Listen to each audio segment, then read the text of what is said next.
Hot topic and issue pag-usapan natin. Anthony Jennings kinumpirma na magkaibigan lang sila ni Maris Racal. Kinumpirma ng aktor na si Anthony Jennings ang breakup nila ng long-term partner na si Jamela Villanueva dahil sa personal na issue at nilinaw na hindi sangkot ang kanyang on-screen partner na si Maris Racal sa kanilang hiwalayan.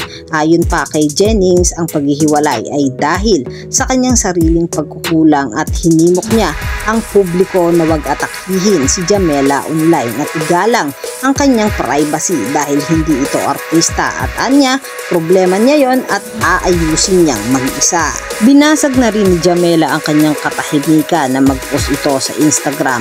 Sinabi nito na nagpapasalamat siya sa wakas at nagsalita na rin si Jennings sa issue at gusto lang niya na protektahan ang kanyang personal na buhay. Nag-post din si Villanueva ng mga di umano'y screenshot na kuha niya sa pagitan nila Jennings at Racal na nagmumungkahi na posibleng sangkot ang aktres bilang third party. Nakipag-ugnayan na rin ang ABS-CBN kana Racal at Jennings pati na rin ang kanilang management sa Star Magic, ngunit wala pa rin itong komento. Yan ang mga hot topic and issue dito lamang sa Tambalang JK.